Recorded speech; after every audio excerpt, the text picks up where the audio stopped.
안녕하세요. 하트앤서울 복음방송 주안의 하나 4부 시작합니다. 주안의 하나 4부는 책 읽는 그리스도인과 은혜의 설교, 성경의 인물들과 사건을 만나는 바이블 드라마가 준비되어 있습니다. 먼저 책 읽는 그리스도인으로 이어집니다.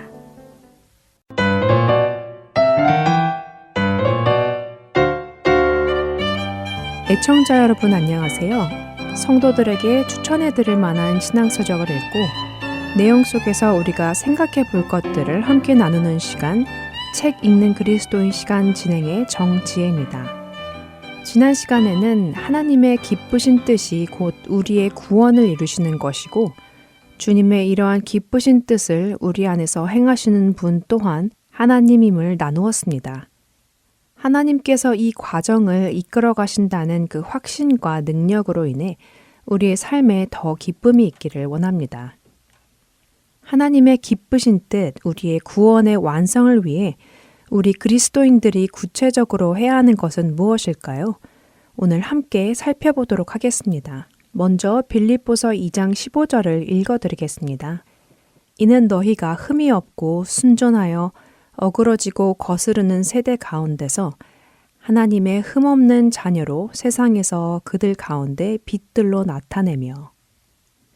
바울 사도는 빌립보의 그리스도인들이 어떻게 살아가야 하는지에 대해 교훈과 가르침을 주고 있습니다.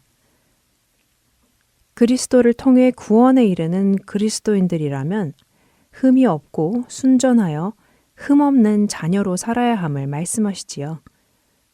어찌 보면 이 표현들은 비슷한 의미들을 반복해서 사용하는 것처럼 들리기도 하는데요. 흠이 없다는 말은 결점이 없다는 의미이고 이것은 어떤 사람이 순전하고 거짓이 없다는 말과 동일하게 들리기도 하지요. 하지만 각 단어가 의미하는 것을 자세히 살펴보면 바울 사도가 의미하는 그리스도인에게 기대되는 본질적인 성품이 무엇인지를 알 수 있다고 마틴 로이드 목사님은 설명하시는데요. 먼저 흠이 없다는 표현은 영어로는 blameless로서 비난받을 일을 하지 말라는 의미입니다. 이것은 먼저 외적인 모습이 도덕적으로 온전하다는 것을 의미합니다. 다시 말해 주변 사람들이 흠잡거나 비판할 만한 일을 하지 않는다는 것이지요. 세상은 그리스도의 이름을 부르는 우리를 보고 기독교를 판단하며 주님과 하나님을 판단합니다. 그래서 우리의 개인의 삶에서, 가정생활에서, 직장에서, 학교에서 조심해야 하는 것이지요.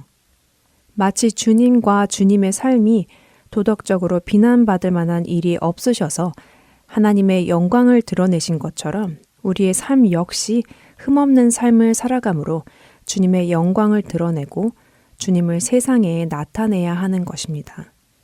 다음으로 순전하다는 표현은 harmless라고 영어로 표현되는데 이것은 순전하고 순수하고 정결하다는 의미로 앞에 흠이 없다는 말이 외적인 흠이 없음을 말했다면 순전한 것은 그 사람의 내면이 도덕적으로 온전하다는 뜻입니다. 단지 겉모습으로 나오는 행동뿐 아니라 마음 깊숙한 곳에 숨어 드러나지 않는 내면의 참모습에 대한 말씀이지요. 그리고 마지막에 사도 바울은 한국어 번역으로는 흠없는 자녀로 세상에서 살라라는 표현을 다시 반복하는데요. 이 세 번째 표현은 영어로는 without rebuke로 번역되어 있습니다. 한국어로는 첫 번 표현인 흠이 없고와 같은 표현이지만 원어로는 서로 다른 단어인데요. 마틴 로이드 목사님은 세 번째 표현된 흠 없는 자녀는 앞에 두 단어를 모두 포함한 말이라고 설명하십니다. 다시 말해 이렇게 겉으로나 속으로 모두 흠이 없는 것을 표현하는 것이 세 번째 단어라는 말씀이지요. 우리 주 예수 그리스도께서 그러하셨던 것처럼 우리의 삶에도 아무 얼룩 없이 흠없고 순전하게 되는 것이 우리의 목표가 되어야 한다고 로이드 목사님은 강조하십니다. 구원을 향해 가는 성도의 모습에는 이 모습, 곧 겉으로나 속으로나 흠이 없고 순전한 삶이 나타나게 되어 있습니다. 그리고 이런 우리의 모습은 어그러지고 거스르는 세대와 분명히 구분이 되지요. 우리가 살아가는 세상은 죄악과 어둠이 넘치는 어그러지고 거스르는 세대입니다. 어그러지다는 것은 정직하지 못하다는 의미인데요. 겉모습이 왜곡되고 뒤틀렸다는 것입니다. 행위와 행실이 어그러져 있다는 것이지요. 거스르다는 것은 속에 있는 성품이 뒤틀렸다는 것이지요. 그러니 흠이 없는 성도와 정반대의 모습입니다. 어두컴컴한 골방에 촛불 하나를 켰을 때 어두움은 사라지고 빛이 그 방을 채우기 시작합니다. 그러나 그 빛이 사라질 때는 어두움은 다시 그 방을 메웁니다. 빌립보서 2장 15절은 이렇게 겉과 속이 모두 뒤틀린 세상 속에서 우리 그리스도인들은 겉과 속이 모두 순전하여 주님의 모습을 나타내는 빛이 되어야 한다고 말씀하십니다. 그러면 주님의 모습을 나타내는 빛의 삶은 구체적으로 어떤 삶일까요? 그것은 아주 작은 것에서부터 시작됩니다. 우리의 언어 생활, 삶 속에서 정직하게 살아가기, 자신에게 맡겨진 일에 대한 태도, 그리고 여러 인간관계에서 그리스도인으로 어떻게 행동해야 하는지에 대해 생각하고 살아가므로 그리스도인의 삶이 세상의 삶과 얼마나 다른지를 보여줄 수 있습니다.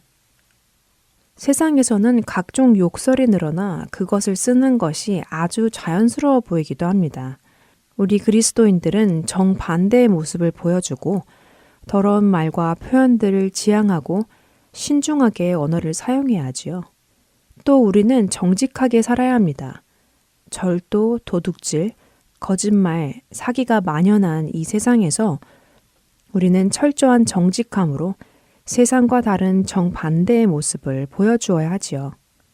단순히 우리가 다르다는 것을 자랑하기 위해서가 아니라 주님의 빛의 자녀로서 죄악을 드러내기 위해서입니다.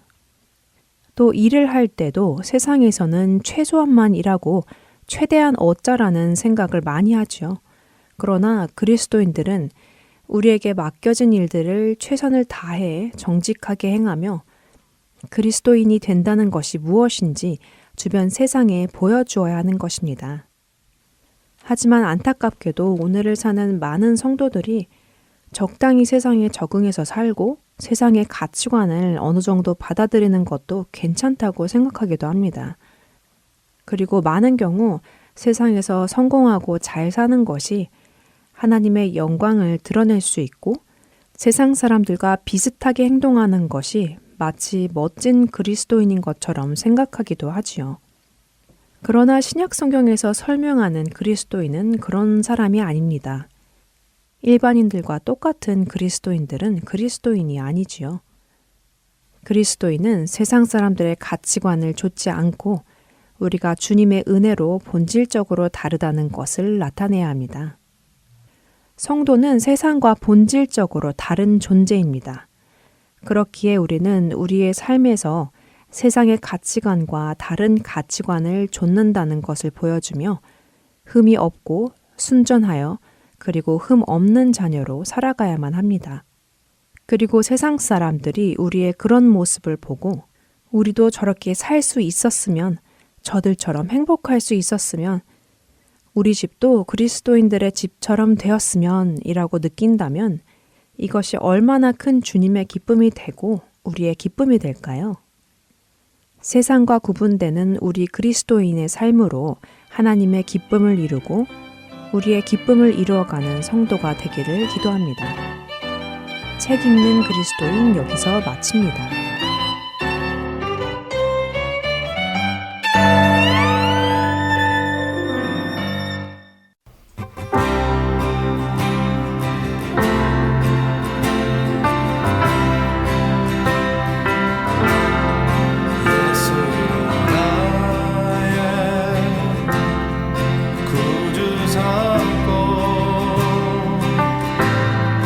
성령과 피로써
은혜의 설교로 이어집니다.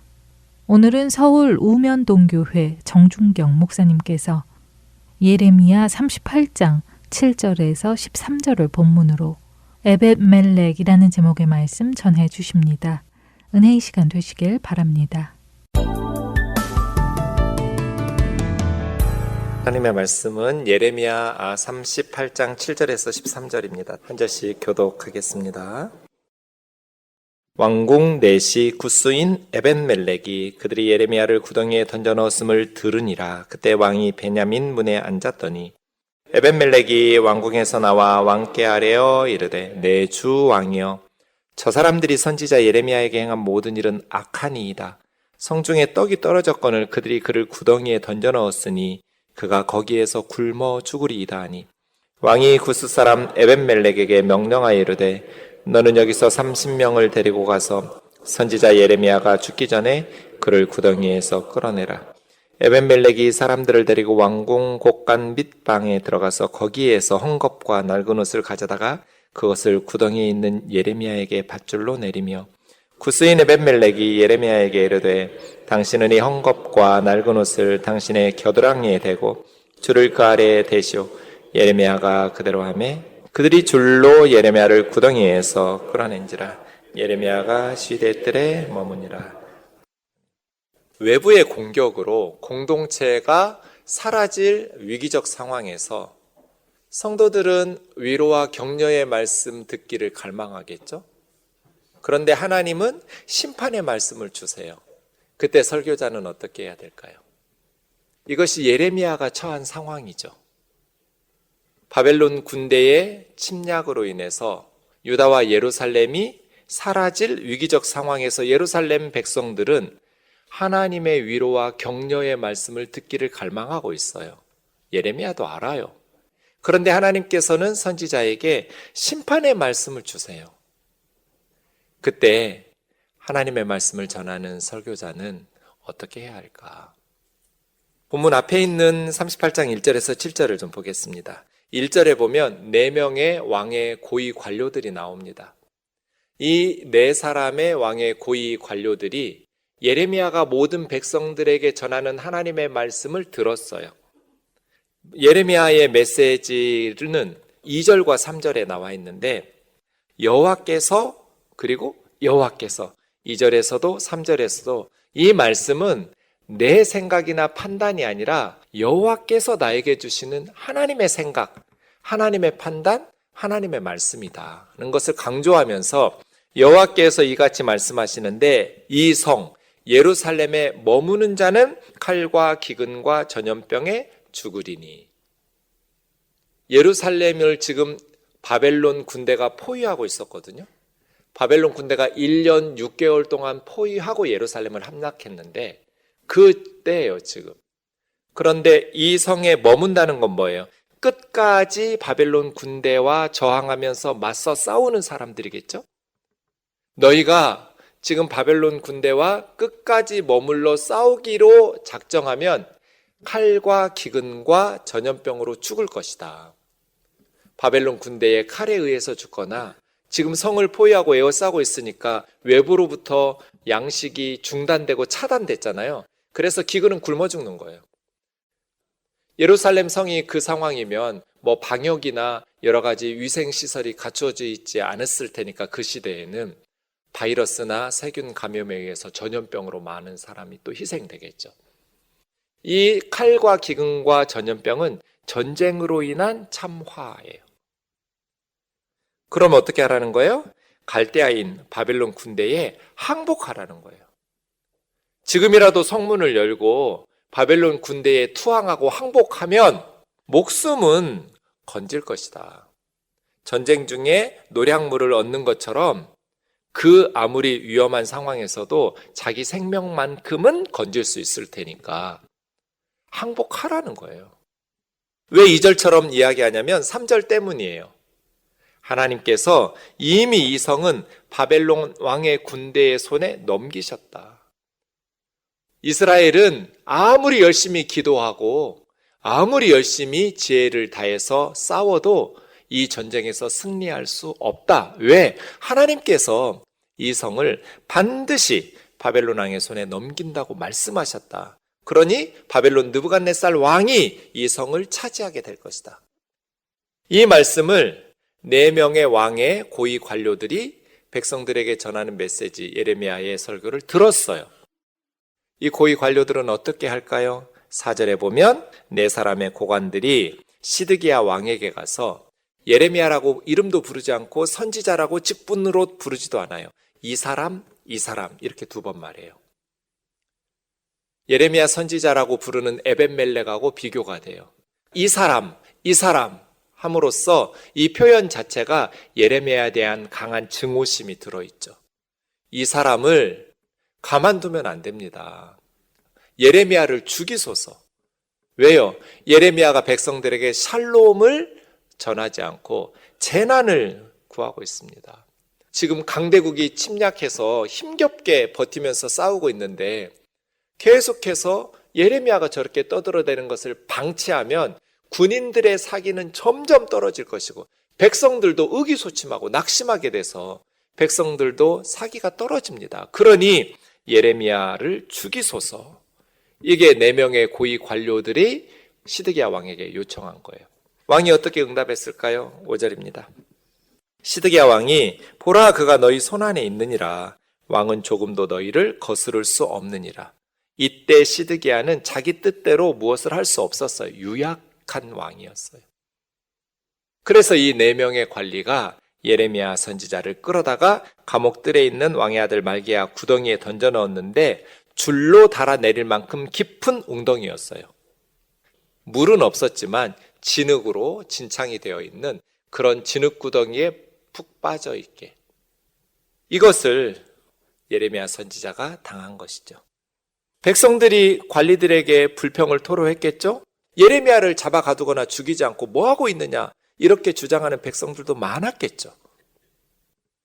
그러니 예레미야가 전하는 하나님의 말씀은 누구도 원치 않는 말씀이었기 때문에 고위 관료들이 백성들을 눈치를 살피지 않을 수도 없어요.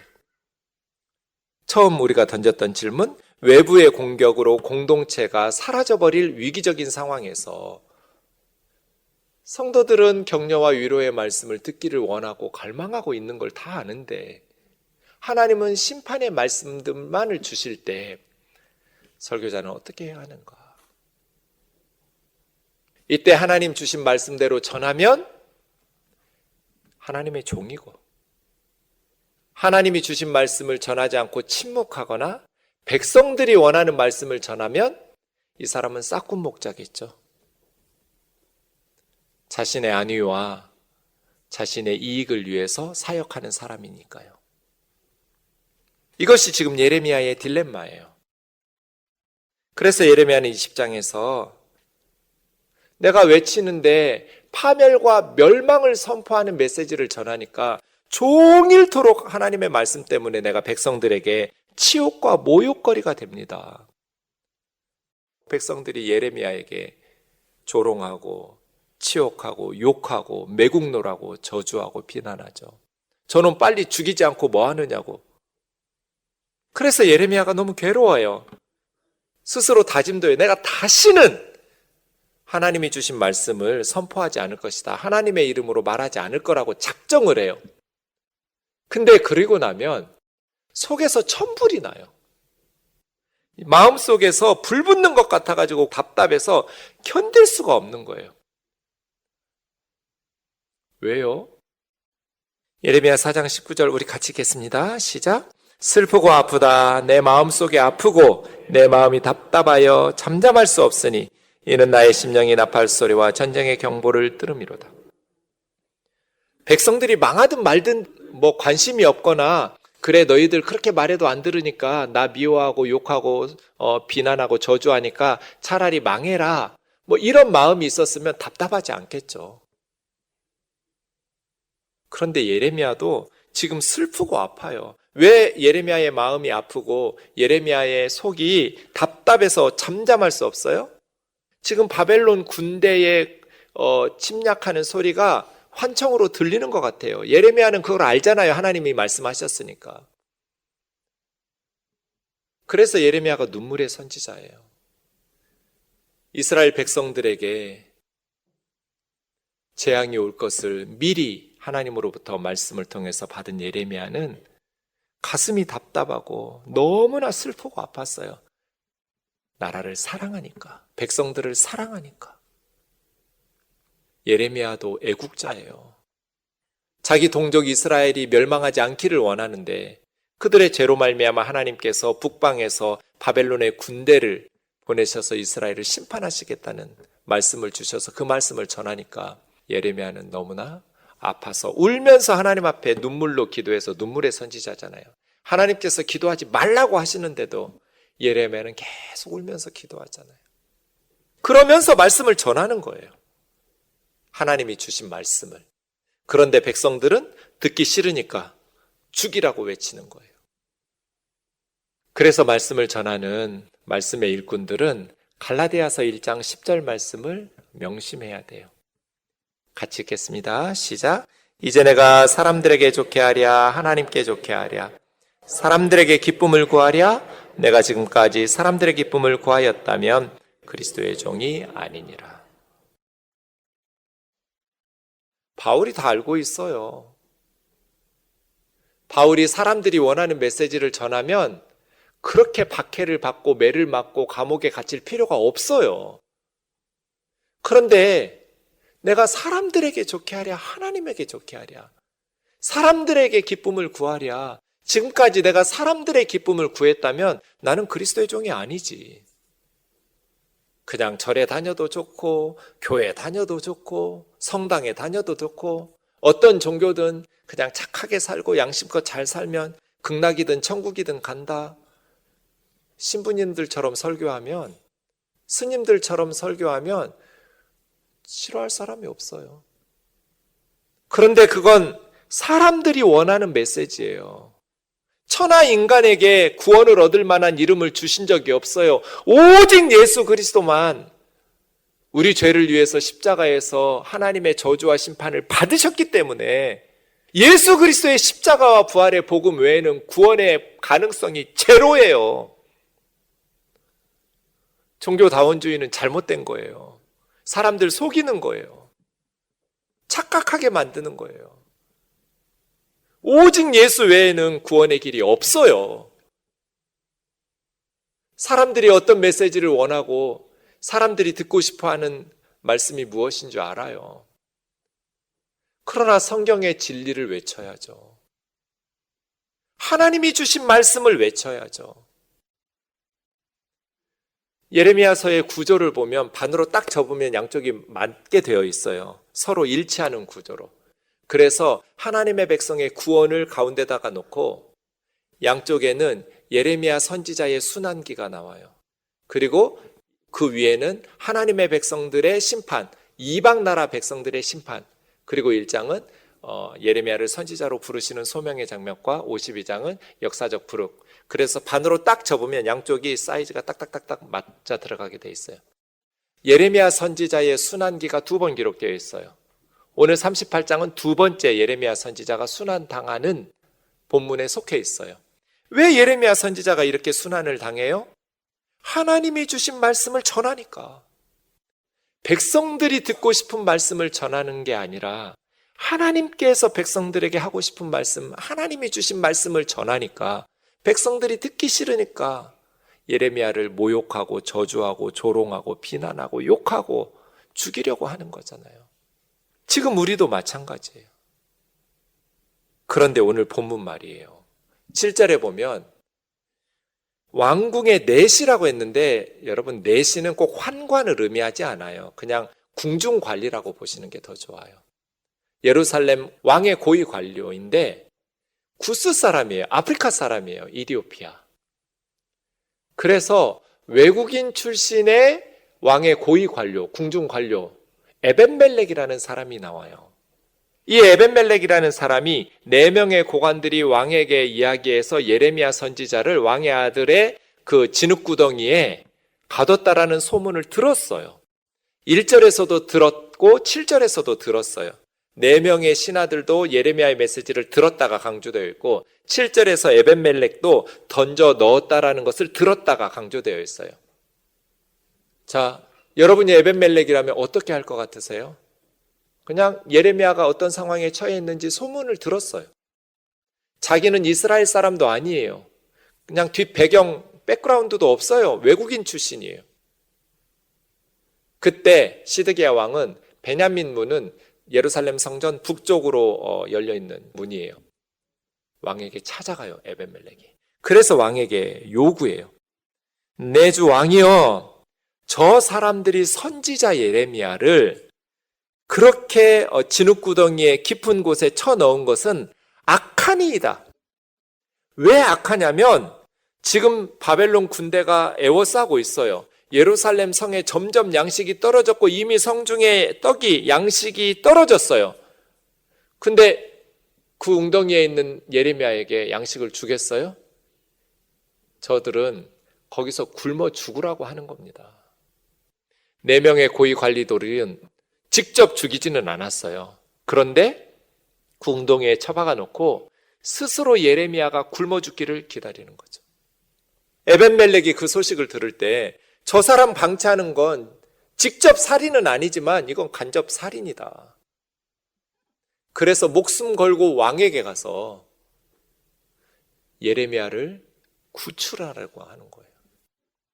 그랬더니 다행히 시드기야 왕이 여기에 있는 30명, 지금 베냐민 문에 왕을 호위하는 군사들이 있었겠죠? 왕을 보호하고 있는. 그래서 시드기야 왕이 미루지 않고 당장에 시행한 거예요. 에벤멜렉의 말을 듣고. 그러니까 시드기야 왕도 예레미야를 죽일 생각까지는 없었던 것 같아요. 여기 있는 시위대 군인들 30명 데리고 가서 선지자 예레미야 죽기 전에 건져내라.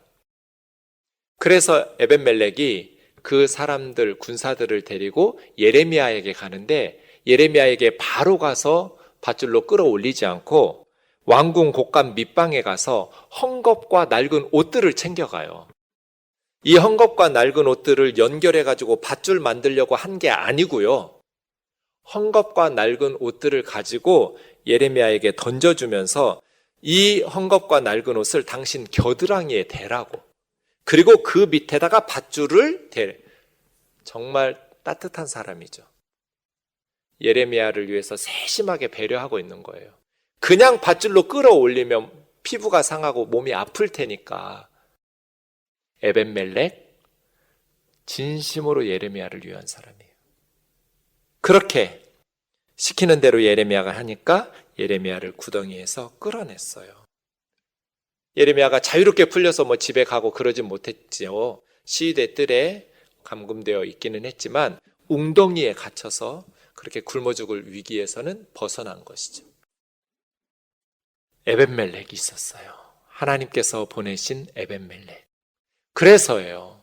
온 세상이 우리를 미워하고 버린 것 같아도 하나님께서는 에벤멜렉들을 보내셔요. 말씀을 준비하면서 저를 돌아보아도 저는 정말 부족한 사람인데 하나님께서 순간순간마다 에벤멜렉들을 붙여주셨더라고요. 내가 잘나고 믿음이 좋아서가 아니라 하나님께서 불쌍히 여기셔서 그때마다 에벤멜렉들을 보내주셨다라는 것을 깨닫고 너무나 감사하고 그 에벤멜렉들이 고맙더라고요. 여러분은 어떠세요? 여러분의 인생의 고비마다 하나님께서 온 세상 사람들이 미워하고 온 세상이 나를 버린 것 같았는데 주님은 에벤멜렉들을 보내주시지 않았나요?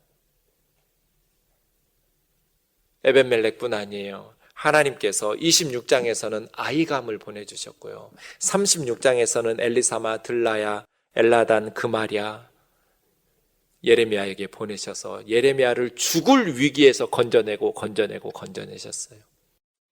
그래서예요. 하나님이 주신 사명을 다 감당해야 죽는다. 세상이 우리를 죽일 수 없다. 하나님께서 주신 사명이 끝나야 우리가 천국 가요. 그러니까 너무 염려할 필요 없어요. 세상 두려워할 필요 없어요. 왜요? 4명의 고위 관료들과 백성들은 죽이려고 했지만 하나님은 에벤멜렉을 보내셔서 살리셨어요. 사랑하는 자매 형제 여러분, 하나님이 우리의 삶의 주인이세요. 제가 우리 목회자들에게 가끔 하는 말이에요. 영화 대사죠. 우리가 돈이 없지 가오가 없냐? 성도들 눈치 보지 마라. 하나님 주신 말씀 그대로 전해라. 희석시키지 마라. 가감하지도 마라. 그것이 진짜 우리 교우들을 사랑하는 거다. 우리가 교우들을 사랑한다면 교우들이 듣고 싶은 말씀이 아니라 하나님이 우리에게 주신 성경의 말씀을 그대로 전하자. 주님 오시는 그날까지 하나님의 말씀이 왜곡되지 않고 희석되지 않고 바르게 전해지기를 주의 이름으로 축원합니다. 에벤멜렉을 보내주세요. 목회자들뿐 아니에요. 여러분도 그래요. 세상 별거 아니니까 쫄지 마세요. 제발. 세상이 여러분에게 주는 게 뭐가 있어요? 다 하나님이 주시는 거지. 세상이 우리를 어떻게 할 거예요? 겁먹지 말고 하나님의 자녀답게 하나님이 주신 말씀대로 정직하고 진실하게 신앙 타협하지 말고 사람들 눈치 보고 비겁하게 하지 말고 용기 있게 주님의 제자답게 예레미야처럼 에벤멜렉처럼 하나님의 사람답게 살아갈 수 있기를 원합니다. 예레미야 39장, 이 에벤멜렉에게 하나님께서 어떻게 복을 주실까요? 예레미야가 감옥들에 있을 때 이제 망하기 직전입니다. 너 굿수인 에벤멜렉에게 가라. 가서 내 말 좀 전해라. 만군의 여호와 이스라엘 하나님 말씀에 이 성 예루살렘은 재난을 내리고 복을 내리지 아니하리란 나의 말이 그날에 너의 눈앞에 펼쳐지고 응답되고 성취되는 거 네가 볼 것이다. 에벤멜렉아, 예루살렘 성이 바벨론 군대에 의해서 무너질 때, 재난을 받을 때 네가 두려워하는 사람들의 손에 넘겨지지, 적군의 손에 넘겨지지 않을 것이다. 왜? 내가 반드시 너를 구원할 것인즉 노량물같이 너의 목숨을 얻을 거야. 왜요? 이는 네가 나를 믿었기 때문에. 그래서 다들 무너지고 멸망하는 과정 속에서도 에벤멜렉이 구원을 받았어요. 오늘 말씀을 통해서 좀 2가지 정도를 우리 상황에 적용해서 생각해 보려고 그래요. 첫 번째는 예루살렘이 왜 멸망했느냐 하는 거예요. 왜 하나님께서 예루살렘을 바벨론 느부갓네살 왕의 손에 넘기시려고 하시는가? 예루살렘은 왜 멸망했을까요? 알렉산드르 솔제니친이라는 소련 시대의 반체제 인사여서 구소련에서 엄청나게 많은 박해를 받았던 솔제니친이 한 유명한 말이 있어요. 역사는 껍질을 계속 벗기다 보면 그 속 알맹이에는 영적인 게 있다. 예루살렘이 왜 멸망했어요? 바벨론보다 군사력이 약해서 망했죠. 그건 역사의 껍질이에요. 예루살렘 정치인들이 외교적 선택의 실수로 망했어요. 바벨론에게 항복했어야 되는데 남쪽에 이집트, 애굽의 군사적 원조를 성전과 왕궁에 있는 보물들 다 갖다 바치면서 군대 좀 보내달라고 애굽에게 의지했다가 외교적 참사예요. 그래서 나라 망했어요. 껍질은 그렇죠. 정치적, 경제적, 군사적 열세 때문에 바벨론에게 함락당한 것 같지만 역사의 껍질을 벗기다 보면 알맹이는 영적인 거예요. 예루살렘은 왜 멸망했는가? 영적으로 타락했기 때문이에요. 하나님 앞에서 바르게 살지 못했기 때문이에요. 예레미야 6장 보세요. 왜 하나님께서 예루살렘과 유다를 멸망시키겠다고 말씀하시는가? 이는 그들이 가장 작은 자에서부터 사회적 신분이 가장 낮은 사람에서부터 큰 자까지 사회적 신분이 지위가 높은 사람들까지 공통점이 있었어요. 뭐예요? 탐욕. 부자들만 욕심이 많아요? 아니요. 없는 사람들도 겁나 많아요. 그 사회의 작은 자부터 큰 자까지 성실히 땀 흘려서 내가 수고하고 노력한 대로 먹으려고 하지 않고 정직하게 살면 바보 취급당해요. 불법과 편법과 부정부패를 자기 지위와 권력을 가지고 호의호식하는 사람들이 성공하는 탐욕이 탐욕. 사람들의 마음이 이렇게 삐뚤어졌으면 제사장들과 선지자들이 하나님의 말씀을 바르게 전해서 백성들의 생각을 바로잡아줘야 되는데 선지자들도 제사장들도 다 거짓말하는 거예요. 백성들 듣고 싶은 말씀만 전하는 거예요. 축복의 메시지만. 심각하게 병들었는데 백성의 상처가 지금 심각한 중병인데 가볍게 여기면서 샬롬 샬롬만 외쳐요. 제사장과 선지자들이. 평강하다 평강하다 하는데 하나님이 보실 때는 평강하지 않아요. 가난하고 연약한 힘없는 사람들은 피눈물을 흘리고 억울하게 자식을 죽고 가족을 잃고 희생당하는데도 눈 하나 깜짝하지 않는 무정하고 무자비한 사회. 자신들의 기득권을 지키기 위해서 고통당하는 억울한 백성들의 하소연을 들어주지 않는 사회. 그런데도 선지자들과 제사장들, 영적인 지도자들은 축복을 외쳐대고 거짓말하는, 백성들이 듣고 싶은 말씀을 들어서 그들이 주는 것으로 호의호식하는, 이게 영적인 문제예요. 심각한 게 15절이에요. 영적인 타락은 윤리적인 타락하고 연결되어 있어요. 그들이 가증한 일을 행할 때 부끄러워하였느냐? 가증하다라는 것은 우상숭배, 영적인 타락과 윤리적인 타락을 가증하다고 그래요. 하나님께서는 가증해서 막 토하고 싶은데 그런 가증한 일을 행할 때 하나님의 백성들이라는 사람들이 가증한 일을 행할 때 부끄러워하고 얼굴이 붉어졌는가? 아니라 조금도 부끄러워하지 않을 뿐 아니라 얼굴도 붉어지지 아니하였느니라. 얼굴에 철판 깔았어요. 얼굴색도 변하지 않아요. 그렇게 거짓말을 하는데도. 그러므로 그들이 엎드리는 자와 함께 엎드러질 것이다. 내가 그들을 벌할 것이다. 영적인 타락이잖아요. 32장 보세요. 그들이 등을 내게 돌리고 얼굴을 내게로 향하지 아니하며 내가 그들을 가르치되 끊임없이 가르쳤는데도 그들이 교훈을 듣지도 않고 받지도 않고, 하나님께서 계속 끊임없이 선지자들 보내셔서 가르치는데도 하나님 말씀을 들으려고 하지도 않아요. 하나님의 이름으로 일컬어지는 집은 예루살렘 성전이죠. 성전을, 자기들의 가증한 물건들을 세워놔서 하나님의 이 집을 더럽혀요. 예루살렘 성전에다가 하늘의 1월 성신에게 예배하는 제단을 만들어요. 그리고 우상들에게 분향하는 분향단을 만들어요. 예루살렘 성전 안에다가. 어떻게 이럴 수가 있어요? 하나님을 믿는다는 사람들이 어떻게 성전에다가 가증한 물건들을 세우냐고요. 그렇게 더럽히냐고요. 그런데 우리 우면동 교회 예배당 안에는 가증한 것들이 없어요? 우리 안에는 탐욕과 거짓이 없어요? 하나님을 믿는다고 말하면서도 하나님은 눈에 안 보이니까 불안하니까 돈을 더 믿고 권력을 더 믿고 그래서 탐욕 부리고 거짓말하고 큰 교회 만들어서 자식에게 세습하고 믿음으로 살라고 말하면서 잔뜩 교회에서 돈 가져가고 교회 돈 함부로 쓰고 우리 안에는 가증한 것들이 없냐고요. 그래서 하나님의 이름으로 일컫는 하나님의 집에 자기들의 가증한 것 같다는 거 없는가? 자기 명예와 욕심과 사람들에게 인정받고 싶은 욕구와 자기 이름을 내고 싶은 그런 허망한 것들이 없어요? 역사는 껍질을 벗기다 보면 결국 알맹이는 영적인 거예요. 이렇게 타락해서 하나님께서 역사의 주인이시기 때문에 하나님께서 바벨론의 군사를 데려다가 예루살렘 불지른 거예요. 성전 불타버리고 왕궁 불타버리고 왕자들 2명 아버지 보는 앞에서 살해당하고 왕은 2눈 뽑혀가지고 쇠사슬에 묶여가지고 바벨론의 노예로 끌려가고 백성들, 딸들, 아내들 다 뺏기고 그동안 가난하고 연약한 사람들을 빼앗아서 착취했던 그 모든 보물들 다 빼앗기고 나라 망한 거잖아요.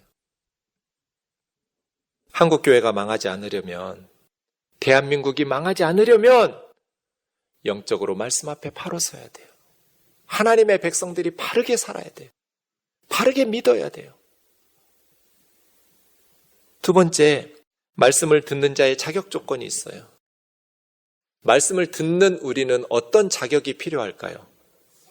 요한복음 7장과 8장을 초막절 논쟁이라고 그래요.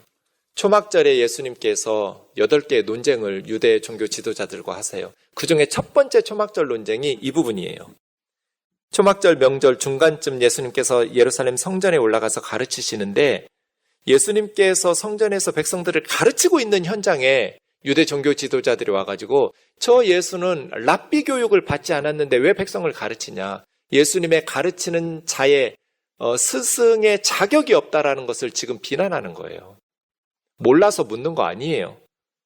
그때 예수님께서 대답하신 것이 16절 17절이에요. 내가 가르치는 이 교훈은 내가 지어내서 스스로 가르치는 게 아니다. 나를 보내시니 하나님 아버지의 교훈이다.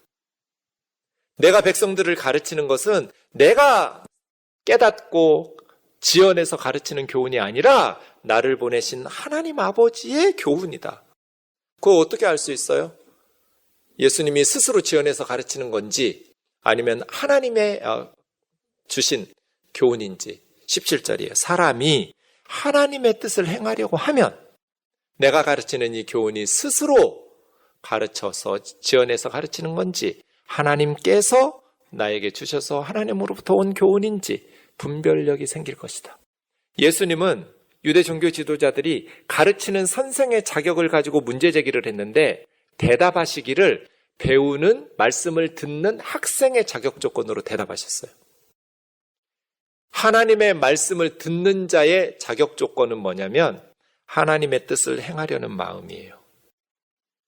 내가 힘을 얻고 위로받고 신앙생활 잘하고 싶은 내 필요가 아니라 하나님의 뜻을 행하려는 마음. 이것이 하나님의 말씀을 듣는 사람들의 자질이에요.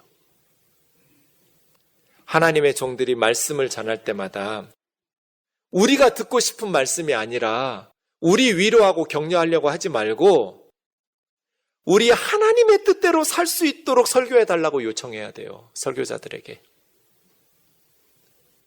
아멘이죠? 이것이 말씀을 듣는 자의 자격 조건이에요. 하나님의 뜻을 행하려는 마음을 가지고 있으면 이 설교가 하나님께로부터 왔는지 설교자가 스스로 지어내서 가르치는 교훈인지 분별할 수 있을 거다. 그러니 하나님의 뜻대로 살고자 하는 마음. 우리 같이 읽고 마치죠. 시작. 소금이 자기 역할을 잘하면 세상이 부패하지 않습니다. 빛이 자기 역할을 잘하면 세상이 어두워지지 않습니다. 우리가 더 철저하게 진리를 추구하고 자유와 평화를 사랑하면 이 땅에, 특히 교회에 부정과 부패가 발을 붙일 수 없습니다. 역사의 주인이신 하나님은 우리에게 회개를 촉구하고 계십니다. 개인의 영성과 세상을 변화시키는 제자도를 실천합시다. 말씀 묵상하니까 이렇게 기도하고 싶더라고요. 결국 내 잘못이에요. 소금이 자기 역할 잘해봐요. 세상이 부패하나. 빛이 자기 역할 잘해봐요. 세상이 어두워지나. 지금 이 세상이 부패하고 어두워진 것은 하나님의 백성들이 소금과 빛의 역할을, 자기 역할을 잘 감당하지 못했기 때문이잖아요. 우리가 더 철저하게 진리를 추구하고 자유와 평화와 정의를 사랑하면서 실천한다면 왜 세상이 부패하고 특히 교회가 왜 세습하고 성적으로 타락하고 윤리적으로 타락하겠어요? 소금이 소금 역할, 빛이 빛의 역할 잘 못하니까 그렇죠. 역사의 주인이신 하나님은 지금 우리에게 회개를 촉구하고 계세요. 어떤 성도들은 개인적인 영성만 강조해요. 바른 신앙생활 아니에요. 어떤 성도들은 홀로 골방에서 하나님 앞에서 기도하고 무릎 꿇고 말씀 묵상하고 개인적인 영성은 소홀히 여기고 사회를 변화시키려고 세상을 변화시키는 일에만 열심을 해요. 이것도 바른 신앙생활 아니에요. 둘 다 겸해야 돼요. 골방에서 홀로 하나님 앞에서 개인적인 말씀과 기도로 묵상해서 영적인 힘을 축적해서 썩어져가고 어두워져가는 세상에서 예수님의 제자도를 실현해내서 세상의 빛 대신 예수 그리스도, 세상의 소금 역할을 감당하는 그리스도인으로 예수님의 제자로 살아내야죠. 교회의 소금 되고 교회의 빛이 되라는 게 아니라 주님의 명령은 세상의 소금 되고 세상의 빛이 되라고 하신 거잖아요. 주님의 말씀을 가지고 우리의 상황 속에서 더 철저하게 하나님의 말씀을 따르고 하나님의 말씀을 선포하고 그 말씀에 세상 속에서 아멘 하면서 하나님 신뢰하고 죽을 각오로 정직하게 진실하게 살아낼 수 있기를 주의 이름으로 축원합니다.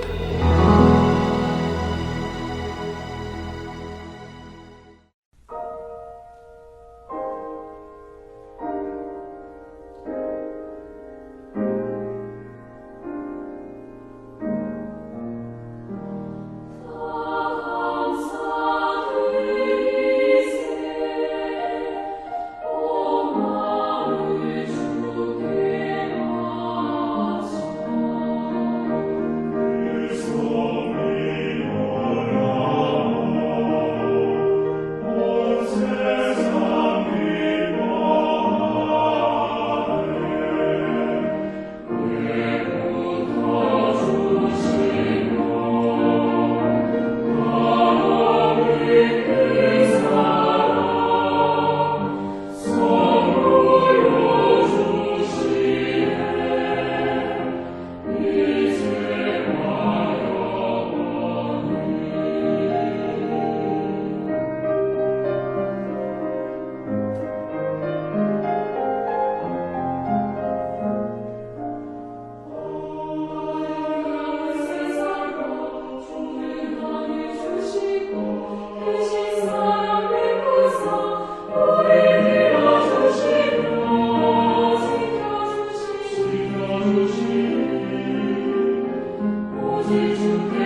세상에는 영생에 대한 소망 없이 살아가는 영혼들이 너무나 많습니다. 하트앤서울 복음방송은 절망 가운데 살아가고 있는 이들에게 진정한 소망이신 예수님을 전하는 메신저입니다. 열방에 흩어져 길을 잃고 소망 없이 살아가고 있는 영혼들에게 예수 그리스도의 생명을 전합니다. 이 귀한 사역에 방송 원고로, 목소리로, 번역, 기도와 후원 등 여러 모양의 동역으로 참여하기 원하는 분들은 전화번호 602-866-8999로 연락 주시기 바랍니다.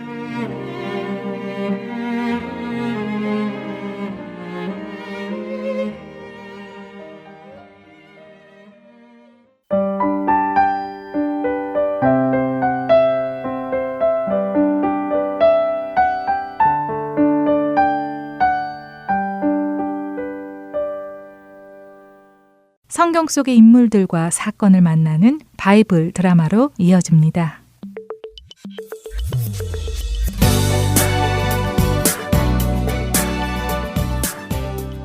시청자 여러분 안녕하세요. 바이블 드라마 열왕기 편 진행의 박윤규입니다. 하나님의 말씀을 떠나 우상을 만들고 백성들로 하여금 우상에게 절하게 만든 북이스라엘의 첫 번째 왕 여로보암. 하나님께서는 남유다에서 하나님의 사람을 보내어 여로보암 왕에게 그것이 잘못된 것임을 경고하셨습니다. 그럼에도 불구하고 여로보암은 자신의 악한 길에서 돌이키지 않았고 오히려 그의 악행은 더욱 심해져만 갔습니다. 자, 백성들은 들어라. 저 남유다에서는 레위 지파의 후손들만 제사장이 될 수 있지만 뭐 꼭 그렇게 레위 지파만 제사장이 되어야 할 이유가 있겠느냐? 내 백성들 중에도 분명 제사장을 해보고 싶은 사람들이 있을 텐데 어떠냐? 너희 중에 나도 한번 제사장 해보겠다 하는 사람이 있으면 차원해 보도록 해라. 내가 특별히 은총을 베풀어 제사장의 자리를 주도록 하겠다.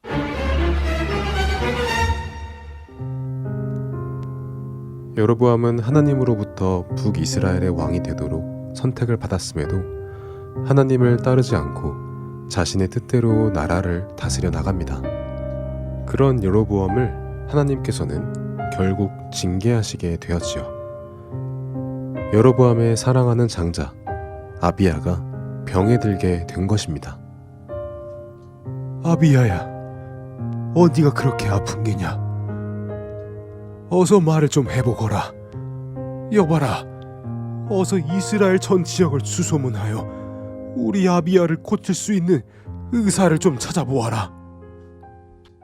여로보암의 아들 아비야는 아무 말도 없이 시름시름 앓기만 했습니다.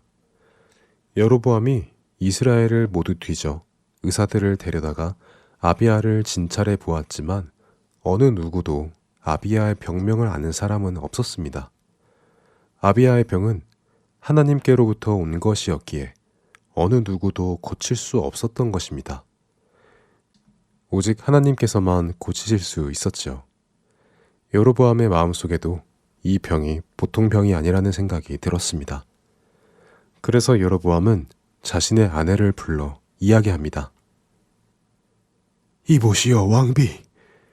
아무리 봐도 우리 장자 아비야의 병은 보통 병은 아닌 것 같소. 그러니 당신은 왕비가 아닌 것처럼 변장을 하고 실로에 가도록 하시오. 실로요? 실로는 왜요? 실로에 가면 아히야라는 늙은 선지자가 있을게요. 그 선지자가 예전에 나에게 왕이 될 거란 말해준 선지자요. 그 선지자를 몰래 찾아가서 우리 아비야가 어떻게 될 것인지 좀 물어보시오. 그거 그냥 빈손으로 가지는 말고 떡과 과자 그리고 꿀을 좀 가져다가 주도록 하시오. 그 양반 요즘 나이가 많아 눈도 안 보인다고 하니 당신을 알아보지는 못할 것이오. 그러니 조용히 가서 요즘 왕의 아들이 아프다던데 어떻게 된 건가요? 하고 물어만 보도록 하시오. 예.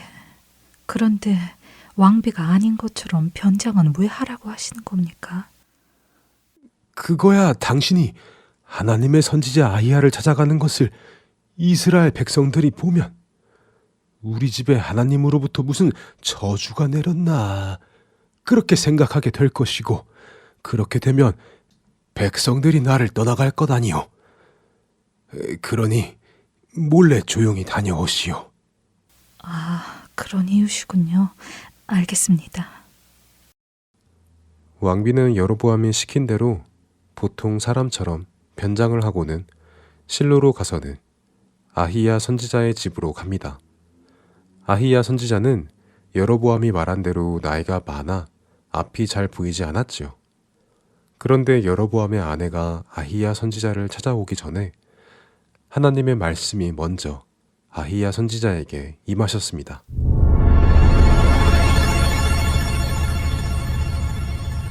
아히야야. 아이고, 네, 하나님, 말씀하시옵소서.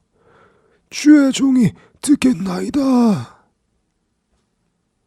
여로보암의 아내가 자기 아들이 병이 들어서 너를 찾아오고 있는 중이다.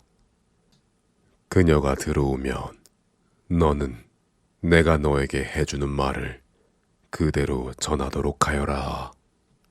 그리고 하나님께서는 여로보암의 아내에게 해주어야 할 말씀을 아히야 선지자에게 해주셨습니다.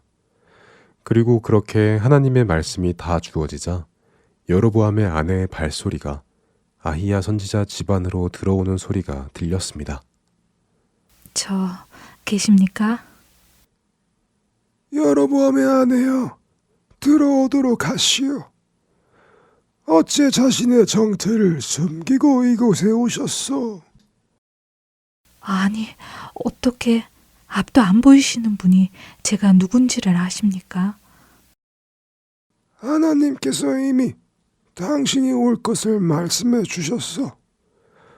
그리고 당신과 당신의 남편 여로보암에게 해주어야 할 말씀도 내게 해주셨소. 그러니 내 말을 듣고 가서 당신의 남편 여로보암에게 그대로 전하도록 하시오. 하나님께서는 여로보암 당신을 백성 중에서 들어 하나님의 백성인 이스라엘의 주권자로 세워주셨고, 이스라엘 나라를 다윗의 집안에서 나누어 여로보암 당신에게 주셨거늘 어찌 다윗과 같이 행하지 않고 당신 이전에 있던 솔로몬 왕보다 더 악을 행하고 당신 자신을 위해 다른 신을 만들고 우상을 만들어 하나님을 노하게 하셨소.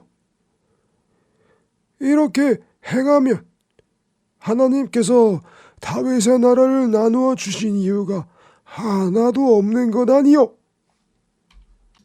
그러므로 하나님께서는 여로보암 당신의 집에 재앙을 내리셔서 당신에게 속한 모든 남자는 모두 죽게 하여 대가 끊기게 하실 것이고 그들의 시신은 개가 먹고 공중에 새가 먹는 저주를 내리실 것이라고 전하시오.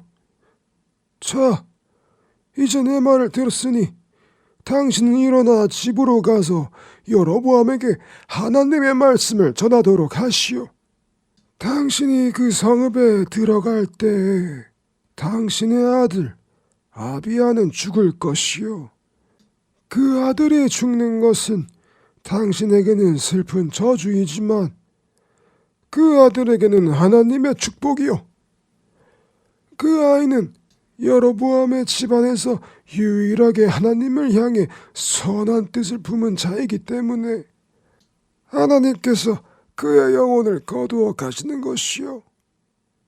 하나님께서 이스라엘 백성 중에 다른 왕을 세우셔서는 여로보암의 집을 끊으실 것이니 그리하시오. 여로보암의 아내는 아히야 선지자의 경고의 말씀을 가지고 길을 나섭니다.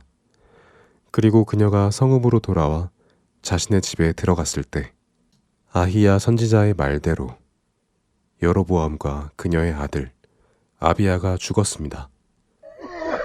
아비야, 아비야.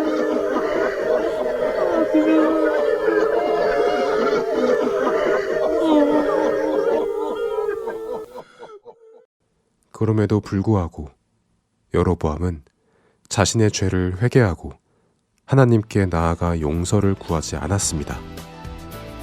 바이블 드라마 열왕기 편 다음 시간에 뵙겠습니다. 안녕히 계세요.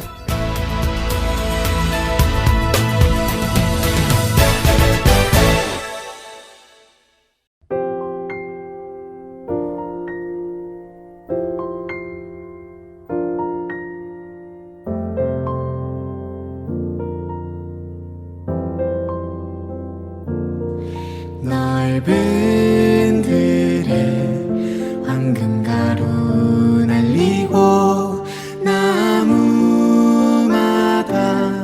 방울방울 흘리니 우리 맘에 감사의 꽃이 우리 속에 찬양의 열매 아름답게 펼쳐놓은 하나님 솜씨 아름다운 하나님 솜씨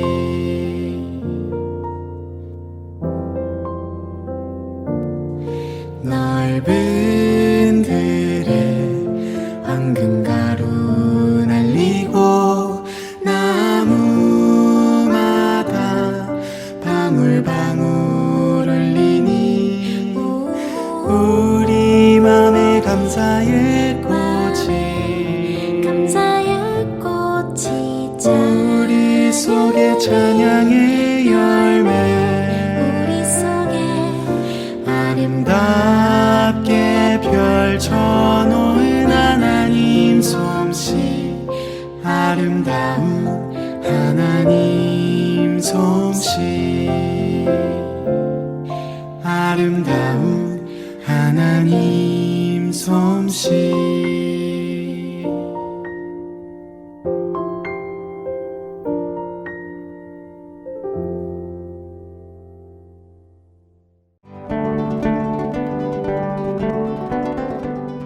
주안의 하나 4부 준비된 순서는 여기까지입니다. 언제나 주님의 임재 안에 거하시는 우리 모두가 되길 소망합니다. 다음 시간에 다시 찾아오겠습니다. 안녕히 계세요. 고맙습니다.